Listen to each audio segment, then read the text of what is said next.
Assalamualaikum warahmatullahi wabarakatuh. Alhamdulillahilladzi ja'ala Ramadan syahrul siyam, syahrul Quran, syahrul jud, syahrul tilawah, syahrul maghfirah.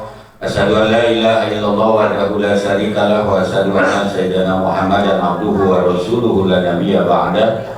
Allahumma shalli wa sallim wa barik ala sayyidina Muhammadin wa ala alihi wa sahbihi ajma'in, amma ba'du. Yang terhormat Ketua DKM Masjid Ar-Rahman Discovery Lumina Pak Haji Kurnia beserta seluruh jajaran pengurus, yang saya hormati dan muliakan para jamaah Masjid Ar-Rahman yang hadir pada sore hari ini, juga yang kita cintai adik-adik para yatim dan yang akan menerima santunan, juga hadir Ketua DKM Masjid Agung Discovery, ya, namanya ya, hadir langsung, ini luar biasa ya, antar masjid saling mendukung satu dengan yang lainnya. Jamaah yang dirahmati Allah, syukur alhamdulillah pada sore menjelang maghrib ini kita hadir bersama dalam acara buka puasa bersama yang diselenggarakan oleh DKM Masjid Ar-Rahman sekaligus santunan yatim yang nanti akan kita laksanakan. Sholawat serta salam semoga senantiasa tercurah limpahkan kepada panutan kita baginda Nabi besar Muhammad Sallallahu Alaihi Wasallam beserta seluruh keluarganya, para sahabatnya, dan mudah-mudahan kepada kita semua kelak mendapat syafaatnya di hari kiamat. Amin ya rabbal alamin. Ibu-ibu yang dirahmati Allah, nanti saya ngajinya baca kitab aja, saya bawa kitab Bidayatul Hidayah karangan Imam Hamid bin Muhammad Al-Ghazali. Ini kitab tasawuf yang sering dikaji di pesantren dan sering dipakai untuk memperdalam kajian kita, terutama pada sore hari ini. Ibu-ibu yang dirahmati Allah, saya tanya, ini udah hari keberapa kita puasa, Bu? Lebaran berapa hari lagi? Ya. Kalau Muhammadiyah udah nentuin Lebaran jatuh pada hari Senin 31 Maret, ya. Kalau pemerintah nunggu sidang Isbah, ya, nanti tanggal 29 kalau tidak salah Pak Menteri Agama akan melaksanakan sidang Isbah penentukan 1 Syawal 1446 Hijriah.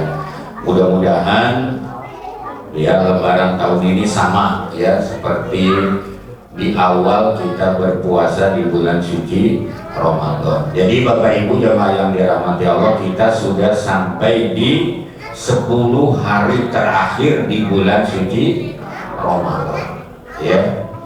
Sebelum saya baca kitab, ada sebuah hadis dari Aisyah. Anna Aisyah radhiyallahu anha qalat, ya, ini hadis diriwayatkan dari Aisyah, istri baginda Nabi besar Muhammad sallallahu alaihi wasallam. Ya. Istri Nabi itu yang dinikah dan tidak dicerai itu jumlahnya ada 12, ya. Ada Siti Khadijah, ada Aisyah, ada Juwairah binti Haris, ada Saudah binti Jam'ah, ada Ummu Salamah, ya. Bahkan ada Maria Al-Qibtiyah, itu istri-istri Nabi, ya. Bahkan dalam sejarah kalau Nabi lagi kajian kayak begini nih, taklim, ada ibu-ibu yang mau menghibahkan dirinya jadi istri Rasulullah. Kalau Rasulullah mau, itu bisa jadi istri Rasulullah langsung. Di hadis Sahih Muslim di kitab Bukhari dikatakan, kalau lagi begini ada perempuan datang, ya Rasulullah, ini wahabtu nafsi, ya Allah, saya hibahkan diri saya buat engkau. Itu kalau Rasulullah mau, itu bisa langsung jadi istri Rasulullah dan suaminya harus menceraikannya. Tapi ingat, itu hanya khusus untuk Rasulullah. Ini disebutnya min khosaisin nubuwah. Ini hanya khusus, kekhususan yang hanya diberikan kepada baginda Nabi besar Muhammad Sallallahu Alaihi Wasallam. Kepada sahabat enggak, apalagi ke saya enggak ada. Saya kalau lagi kajian begini ada ibu-ibu mengira, ya Ustaz Rojak, saya bahkan diri saya buat engkau, ya langsung saya buntal, Bu. Ya. Kalau saya boleh bocor langsung saya buntel, ya di rumah pakai apa kayak gitu. Tapi itu khusus hanya untuk baginda Nabi besar Muhammad Sallallahu Alaihi Wassalam, ya. Jadi jangan salah paham, termasuk istri Nabi kok banyak benar, ya itu memang khusus buat Nabi dan nggak semuanya juga tujuannya syahwat. Ya, bahkan ada istri Nabi yang bernama Saudah binti Jama itu nenek-nenek udah tua bener, anaknya banyak, suaminya meninggal ketika perang Badar atau perang Uhud.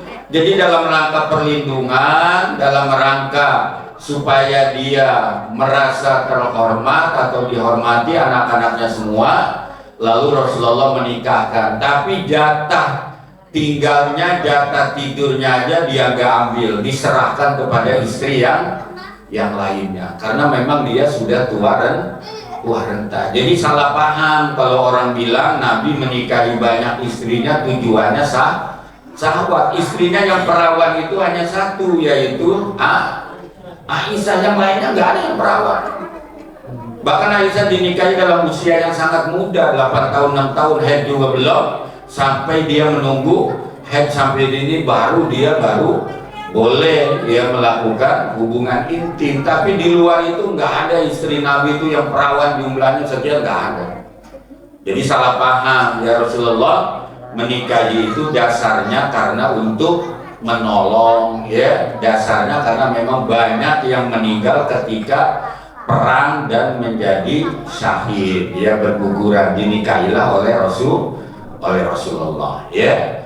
Dalam hadis Aisyah dikatakan karena Rasulullah Shallallahu Alaihi Wasallam ijadah holal asru, Nabi itu kata Aisyah kalau udah masuk 10 hari terakhir di bulan suci Ramadan, sadda mi'jarohu, Nabi itu mengencangkan ikat pinggangnya. Para ulama menafsirkan mengencangkan ikat pinggang itu, satu, Rasulullah fokus untuk beribadah di 10 hari terakhir di bulan suci Ramadan. Yang kedua, ada yang mengatakan mengikat pinggang itu maksudnya Rasulullah itu sampai minta izin kepada istri-istrinya agar tidak melakukan hubungan intim, fokus untuk ibadah, ya. Dan yang kedua kata Aisyah, wa ahyal lailahu, Nabi itu menghidupkan malam yang gak pernah tidur untuk Rasulullah dengan qiyamul lail, salat tahajud, i'tikaf, tilawatil Quran, tadarus, wa aiqadu ahlahu. Dan yang kedua, Nabi itu membangunkan anak istri keluarganya untuk ibadah di 10 hari terakhir di bulan suci Ramadan. Tapi hadis yang segini sohehnya, Bu, ada di kitab Soheh Muslim, Bu. Hadis ini soheh sekali, tapi perilaku umat Islamnya bertolak belakang dengan apa yang dilakukan oleh Rasulullah. Coba 10 hari terakhir umat Islam itu rata-rata konsentrasi ibadahnya itu udah gak fokus, Bu. Betul nggak? Betul nggak, Bu? Ibu udah ke Tanah Abang belum, Bu? Belum, kencang suaranya. Ya, itu 10 hari terakhir di bulan suci Ramadan, konsentrasi umat Islam itu udah pecah, Pak. Udah terbelah gitu. Udah fokus hampir semuanya perhatiannya untuk mempersiapkan hari raya Idul Fitri, ya, nyiapin makanan, baju baru, ya, mudik, ya, macem-macem gitu. Padahal nggak ada satu hadis pun yang menjelaskan Rasulullah bersungguh-sungguh nyiapin buat persiapan hari raya Idul Fitri. Ibu kalau nyari hadis tapi juga nggak bakal ketemu tuh hari raya Idul Fitri pakai baju baru, nggak ada. Itu mah bukan ajaran Islam, itu mah hanya budaya. Idul Fitri diartikan pembaharuan secara ekonomi, pembaharuan baju baru, makanan baru. Kalau yang laki-laki bisa istri baru gitu kan, atau yang lainnya nggak ada. Kalau nyari hadisnya nggak ada satu juga. Mungkin karena saya yang bodoh atau saya yang belum ketemu, tapi hampir semuanya di kitab-kitab nggak ada tuh hadis satupun yang menjelaskan Idul Fitri kudu pakai baju baru, nggak ada. Jadi makanya kita terjebak ke dalam tradisi budaya yang membuat akibatnya ibadah umat Islam jadi rusak gara-gara kita mempersiapkan Idul Fitri secara berlebihan. Betul nggak, Bu? Ibu di rumah udah ada kue belum, Bu? Belum, kasihan bener kalau punya kue. Dodol udah punya dodol bu, rengginang gitu kan, segala macam-macam. Jadi pembaharuan tuh ya kayak begitu. Padahal nggak ada, sekali lagi bukan berarti nggak boleh Idul Fitri disiapin dengan berbagai macam kenikmatan, baju baru, tapi yang pokoknya ini puasa dan ibadahnya jangan ditinggalkan, maksudnya itu ya. Makanya Nabi nyontohin, kata Aisyah, suamiku itu Rasulullah itu di 10 hari terakhir itu Rasulullah itu sangat fokus ibadahnya. Bahkan di hadis lain Nabi mengatakan karena Rasulullah Shallallahu Alaihi Wasallam yajtahidu fi asril awakhir, Rasulullah sangat bersungguh-sungguh ibadah di 10 hari terakhir. Makanya saya bilang kita umat Islam ini udah terjebak Pak, kita ini udah betul-betul terkooptasi dengan budaya nyambut hari raya Idul Fitri ya. Kita ini udah terkungkung dengan budaya yang memang notabene ini membuat umat Islam ini ibadahnya jadi rusak Pak. Bukan berarti nggak boleh, selalu saya bilang gitu ya, tapi syarat orang masuk Idul Fitri itu kan harus puasanya penuh, sebulan penuh di bulan suci Ramadan. Kalau dia nggak puasa Ramadan lalu mikirin Idul Fitri, apa yang mau dia dapat coba yuk? Dosa belum tentu diampuni, betul nggak?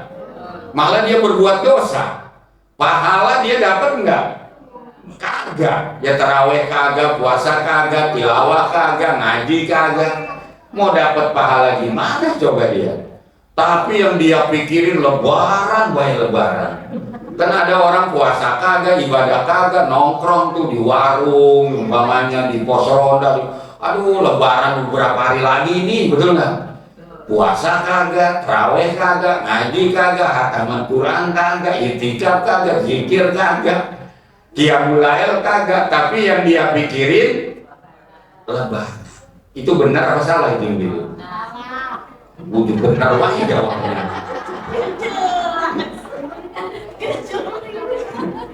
Lucu saya bilang orang begitu, justru dia itu belum boleh masuk lebaran. Dia masih punya hutang puasa, dia masih punya hutang sama Allah, dia belum boleh masuk Idul Fitri. Ngapain dia pakai baju baru keliling-keliling salaman minal aidin wal faidin? Orang dia masih punya hutang, dia ibadah juga kagak gitu kan.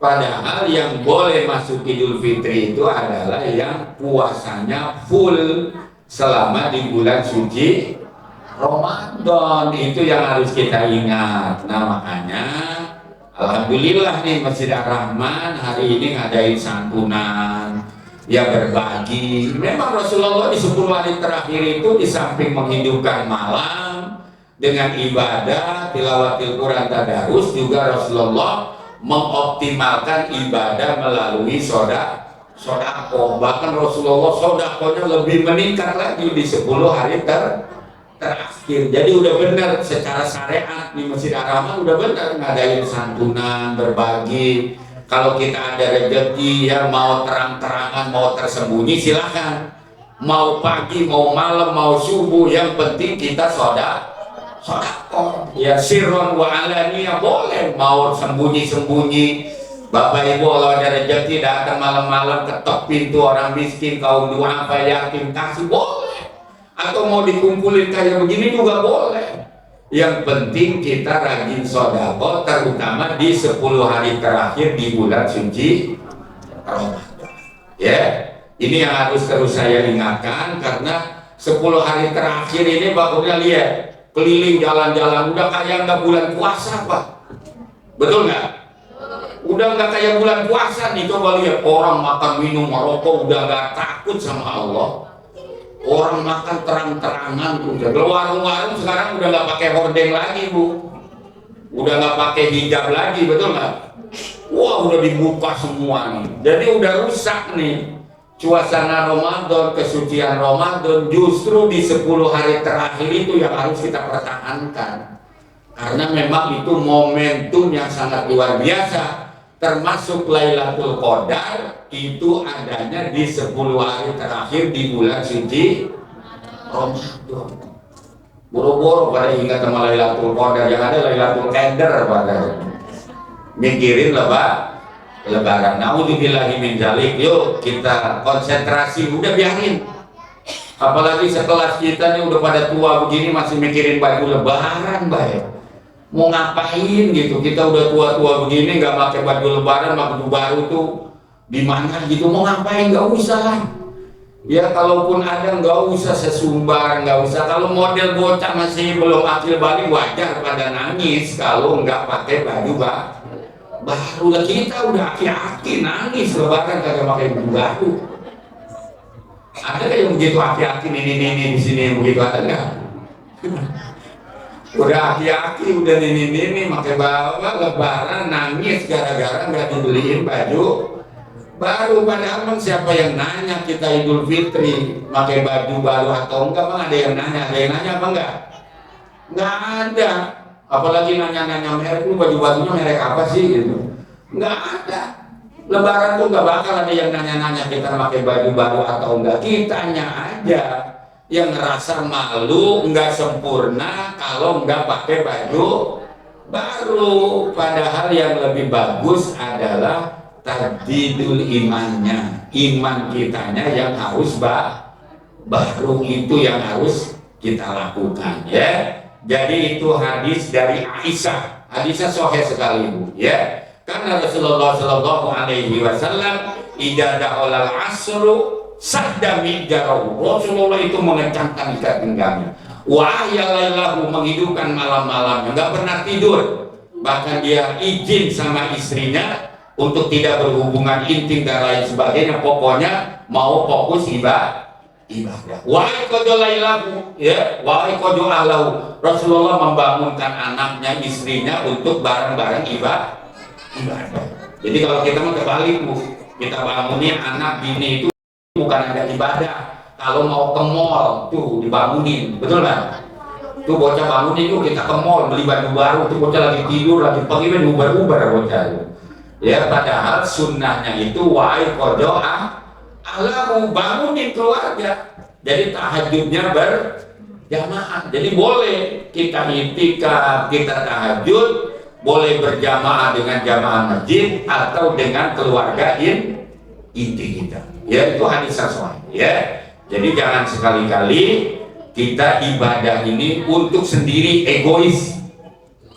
Jadi kalau ibadah itu ada istri, tilawat, tadarus, tanya udah berapa hataman, udah hataman belum, udah berapa juz, sholat tarawehnya jangan ditinggalkan ya. Kudu sama-sama biar masuk surganya berjamaah ya, sama-sama istri masuk surga, anak masuk surga, kita juga masuk surga. Itu yang harus kita lakukan secara bersama-sama ya. Itu pemanasan ya, pemanasan. Ini ngajinya belum ya, baru pemanasan, ngingetin 10 hari terakhir di bulan suci Ramadan. Ini nasihat buat diri saya sendiri dan buat para jamaah sekalian. Sama mau kelompok mana juga hadisnya sama itu hadis itikaf, hadis Abdoliyah 10 hari terakhir di bulan suci Ramadan ya. Jamaah yang dirahmati Allah, nanti kita baca sebelum maghrib 2 baris nggak apa-apa ya, dari kitab Bidayatul Hidayah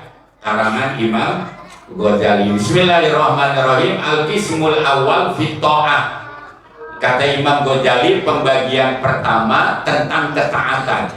Jadi nanti ketaatan seorang muslim itu berjenjang, berproses.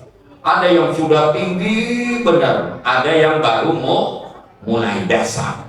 Nah, nanti ibu bapak jamaah masuknya nih yang mana? Termasuk saya masuknya yang mana nih? Ini nanti kita kaji, ada di kitab ya.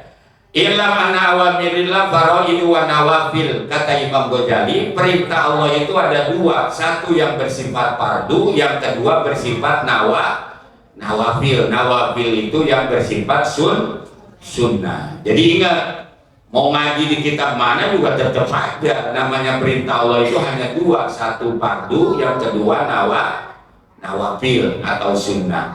Lalu kata Imam Ghazali, fal fardu rasul mal wa huwa aslut tijaro wa bihi tahsulun najah. Kata Imam Ghazali, fardu, ibadah fardu itu rasul mal, itu modal pokok. Jadi ibaratnya kalau kita berdagang, kita harus punya modal pokok. Ada nggak orang berdagang nggak punya modal? Bisa nggak dagang orang nggak punya modal, Bu? Ibu dagang uduk, tahu-tahu dagang kayak gitu, nggak pakai modal, bisa nggak? Nggak ada. Nah kata Imam Ghazali, ibadah fardu itu rasul mal, itu adalah modal pokok. Jadi ibaratnya orang muslim itu harus punya modal pokok ketika nanti dia menghadap Allah. Apa itu? Fardu. Makanya fardu ini jangan sekali-kali ditinggalkan. Kalau ditinggalkan nih, kita nggak punya modal pokok. Nanti ketika kita menghadap Allah, sholat itu adalah ibadah fardu. Itu Rasul mah jangan ditinggal. Bapak Ibu kalau pergi umroh nih, ada yang udah pergi umroh atau haji, ada nggak? Ya, kalau Ibu berdoa di Raudhah ma baina baiti wa minbari Raudhah min riyadil jannah. Itu Raudhah. Itu di lingkaran tuh, di lingkaran tempat mimbar Nabi itu ada tulisan tuh. Tulisannya itu as-sholatu imaduddin. Kalau nggak percaya, Bapak besok pergi umroh. Ustaz Roda bener nggak sih ini? Prototip kalau Bapak ke Raudhah. Itu di mimbar tuh ada itu, tulisan melingkar. Tulisan melingkar, ya. Kalau nggak percaya buka di Google, di YouTube, itu terbuka. Ada tulisan as-sholatu imaduddin. Sholat itu adalah tiang agama, pokok, Bu. Makanya kata Nabi, idza sholuhat amalu kulluh wa idza fasadatil amalu kulluh. Orang Islam kalau sholatnya benar, nanti segala amal yang lainnya benar ketika dihisab. Tapi kalau sholatnya rusak semuanya amalnya. Karena sholat itu ibadah fardu. Nggak bisa sholat tuh diwakilin atau dinyuruh orang lain, nggak bisa, ya. Nggak bisa. Saya lagi sibuk kerja nih, umpamanya saya nyuruh bawahan, udah wakilin aja saya sholat asar lah. Nggak bisa. Bahkan kalau sholat kita tinggalin, nggak ada istilah bayar fidyah atau diganti dengan pakai uang, nggak ada. Ini kan di Tangsel ini saya lihat masih ada tradisi, yaitu bayar fidyah. Ya, ada orang meninggal, almarhum keluarganya bayar fidyah, sholat yang ditinggalin berapa puluh rakaat selama dia hidup diganti pakai beras. Betul nggak, Bu? Ya, saya bilang mau dicari di kitab mana juga nggak ada dalilnya begitu. Tetap aja nggak bisa digantiin pakai bayar fidyah sekalipun. Kalau ini sholat ditinggalin bisa pakai bayar fidyah, nanti orang kaya nggak bakal mau pada sholat, Bu. Betul nggak? Dia mau bukan sekarung dua karung, berapa ton juga dia bisa. Makanya nggak bisa sholat itu diganti oleh ahli waris oleh siapapun, nggak bisa. Itu ibadah fardu yang yang hanya bisa dilakukan oleh diri dia sendiri, karena itu rasul mal, ibadah itu modal pokok yang nggak boleh ditinggalin. Rasul mal. Makanya kata Imam Ghazali, wa huwa aslu tijar wa bihi tahsulun najah. Modal pokok itu ibarat orang berdagang, dia harus punya modal pokoknya. Baru nanti kalau modal pokok dia udah punya, dia bakal dapat untung nanti dengan perdagangannya. Nanti kita dapat untung dari ibadah-ibadah sunnahnya, nawafilnya. Karena sholat ini nanti nawafilnya banyak. Makanya saya selalu nganjurin kalau pengajian ceramah, minimal kita orang Islam sholat itu 40 rakaat. Berapa rakaat, Bu? Sholat kita minimal 40 rakaat. Rinciannya ingat nih, 17 rakaat sholat wajib, sholat fardu, 12 rakaat sholat rawatib, sunnah rawatib, kemudian 11 rakaat sholat tahajud. Jumlahnya berapa? 40 rakaat. Itu minimal aja, Bu. Kalau ibu nggak keburu sholat sunnah duha, nggak keburu sholat sunnah taubat, nggak keburu sholat sunnah wudhu, Minimal yang 40 jangan tinggalin aja kalau pengen selamat. 17 rakaat fardu wajib, 12 rakaat sunnah rawatib, sholat sunnah qobliyah, ba'diyah, betul nggak? Nih ntar sholat maghrib ada qobliyah, ada ba'diyah, sholat subuh ada sunnah qobliyah, sholat sunnah fajar, ada ba'diyah, zuhur dan lain sebagainya. Itu 12 tuh jumlahnya. Jangan ditinggalin, itu pokok itu. Ya, itu mendukung itu sholat sunnah rawatib. Dan kalau bisa nanti 11 rakaat sholat tahajud. Itu aja kita dawamin, selamat Bu kita. Minimal itu aja. Biarin ibu nggak pernah sholat sunat taubat umpamanya. Sholat sunat taubat dianjurkan, kata Nabi, "Mamil muslimin yadnimu janban summa yatatoharu summa yusalli rakaataini summa yastaghfirullah illa ghafarallah." Kata Nabi, tidaklah seorang muslim berdosa lalu dia mandi. Kalau di Islam itu kalau kita mau taubat, kita disunahkan mandi, namanya mandi taubat. Sumayata toharu, kemudian dia mandi. Niat mandinya, praktek mandinya sama kayak kita mandi junub. Yang berbeda hanya cuma niatnya. Saya niat mandi taubat karena Allah Ta'ala. Sama yang lainnya sama kayak mandi junub. Kalau ibu kan mandi junub udah hatam Bu, betul nggak? Ya pokoknya udah lihai lah ibu-ibu kalau mandi junub mah. Dari mulai niat prakteknya udah ingat. Ya atau harus mandi taubat. Mandi taubatnya boleh di rumah. Kalau pengen mantap lagi mandinya di Kali Cisadane, no. Mandinya di kali, insya Allah dosa hilang, ibunya juga hilang di sana. Ya, mandi di Kali Cisadane itu bersih semuanya pokoknya. Dosanya bersih, orangnya juga bersih, adut ke bawah ke Bogor. Sumayata toharu, mandi taubat. Lalu kata Nabi, summa yusolli rokaataini, sholat sunnah 2 rakaat. Selesai Al-Fatihah, ibu boleh baca apa saja, boleh Al-Kafirun, boleh Alam Nasro, pokoknya yang ibu ingat baca aja.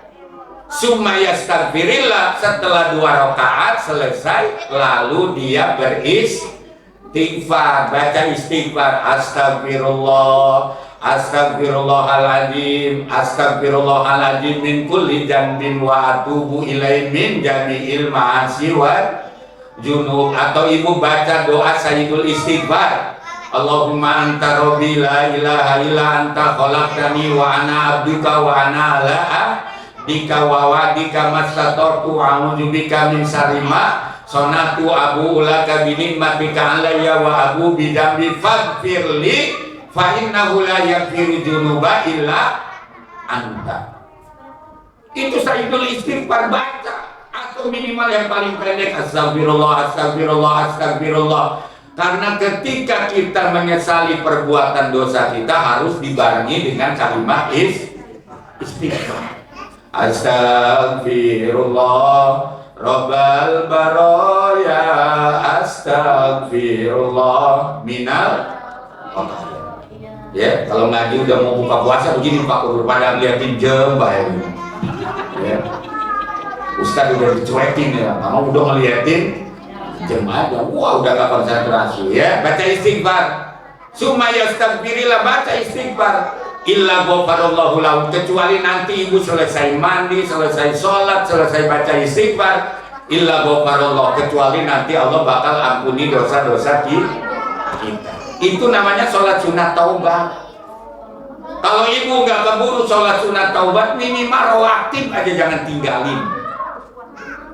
Karena sholat sunat taubat umpamanya udah nggak ingat kita, udah minimal rawatib aja 12 rakaat ya, dari sunnah rawatib, qobliyah, ba'diyah ya, itu jangan ditinggalkan ya. Itu yang harus kita ingatkan secara bersama-sama ya. Jadi sekali lagi, ibadah fardu ini adalah rasul mat, pokok. Nanti sunnah-sunnahnya silakan. Fardu, sholat fardu, sunnahnya kan banyak Bu ya, betul nggak? Puasa Ramadan fardu, sunnahnya banyak nggak? Banyak. Nanti ada puasa Senin, Kamis. Nanti nih di bulan Syawal ada namanya puasa Puasa sunnahnya ada puasa Syawal, Senin Kemis, ada puasa Ayyamul Bid, ada puasa Arafah, ada puasa Nazar, ada puasa-puasa, atau yang paling gampang puasa Nabi Daud, yaitu sehari puasa, sehari buka. Ini Bu, ada suami ibu bukan puasa Nabi Daud, tapi sholat Nabi Daud, kata dia. Sehari sholat, sehari ada nggak yang begitu? Ustaz, saya mah nggak puasa sunnah Nabi Daud, tapi saya mah sholat Nabi Daud. Ya kagak ada lah sholat Nabi Daud, sehari sholat, sehari agak, besok lagi sholat, besok lagi agak. Dari mana ajaran? Yang ada adalah puasa sunnah Nabi Daud. Kalau sholat kayak Nabi Daud ya nggak ada, sehari sholat, sehari libur, kagak ada ajarannya begitu ya. Ibadah haji fardu, sunnahnya apa? Ibadah umroh ya. Zakat itu fardu, sunnahnya apa? Infak dan sedekah. Banyak tuh. Jadi nanti silakan para jamaah, yang penting yang fardunya jangan ditinggalin. Kalau fardu aja ditinggalin, celaka aja, karena nggak ada lagi dia punya modal. Makanya kata Imam Ghazali, fal fardu wa rasul mal. Fardu itu pokok. Makanya orang celaka aja muslim itu kalau yang fardu saja dia tinggalkan. Dia nggak punya apa-apa di hadapan Allah nanti ketika dihisab, dia nggak sama sekali. Karena fardu aja dia nggak punya. Ya. Tapi gimana Ustaz? Ada orang yang fardu ada orang yang sunnahnya rajin tapi suka ninggalin fardu, itu juga salah. Ada orang rajin tahajud semalam 40 rakaat, 100 rakaat, subuh kesiangan. Ada nggak yang begitu? Itu juga salah.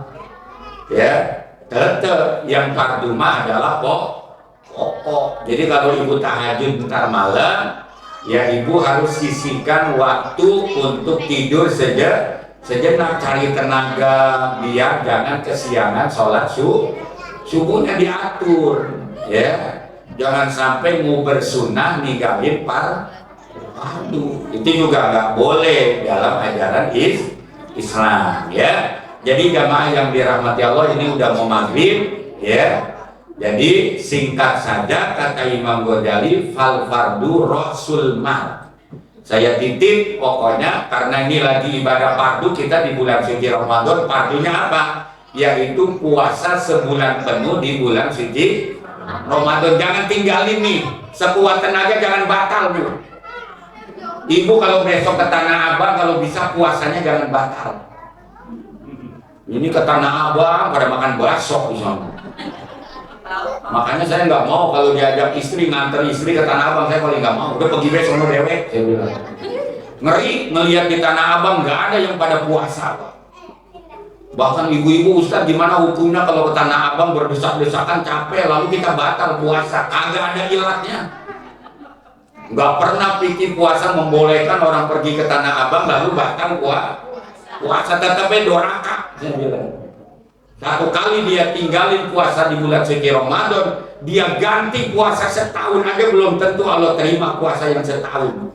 Karena saking pentingnya, derajat tingginya puasa di bulan suci Ramadan. Yang boleh buka puasa tuh nih saya ingetin hanya 9 kelompok.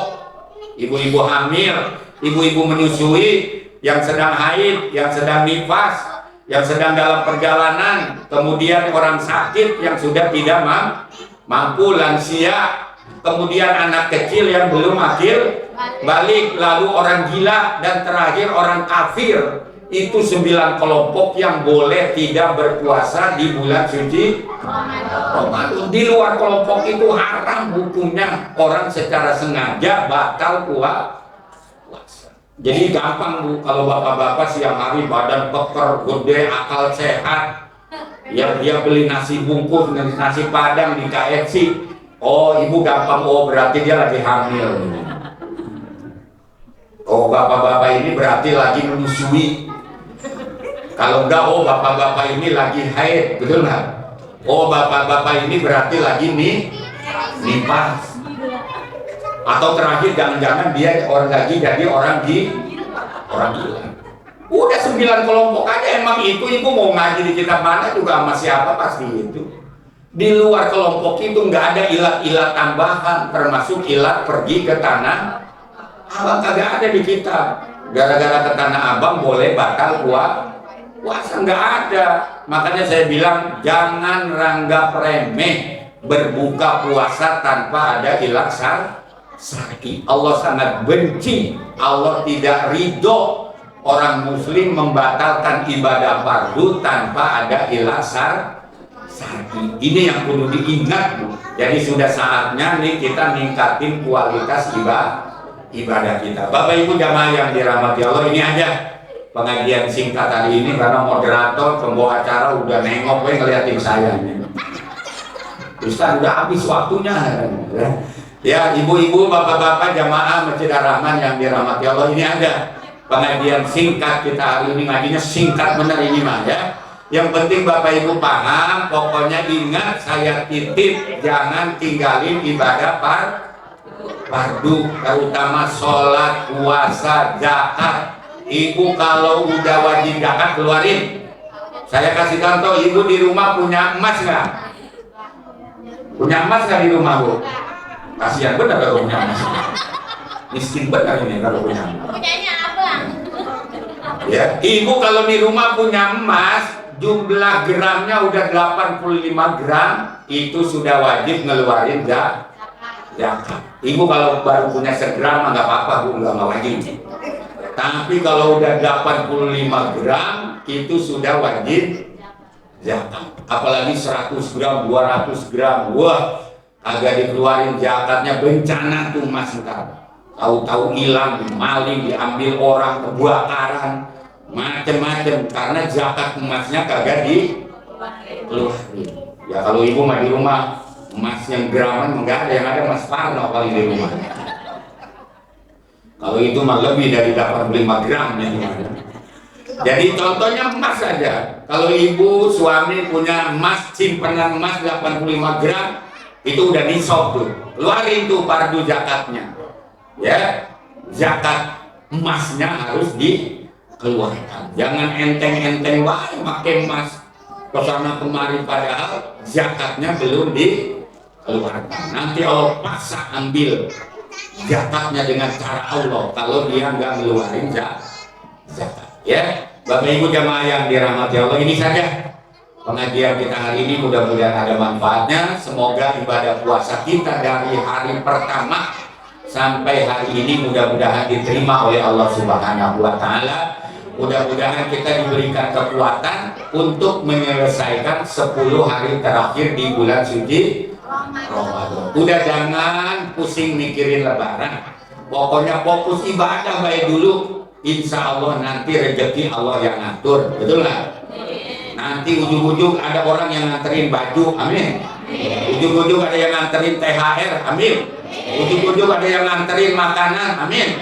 Pokoknya yang penting ibu fokus ibadah, nangis minta sama Allah malam hari tahajud.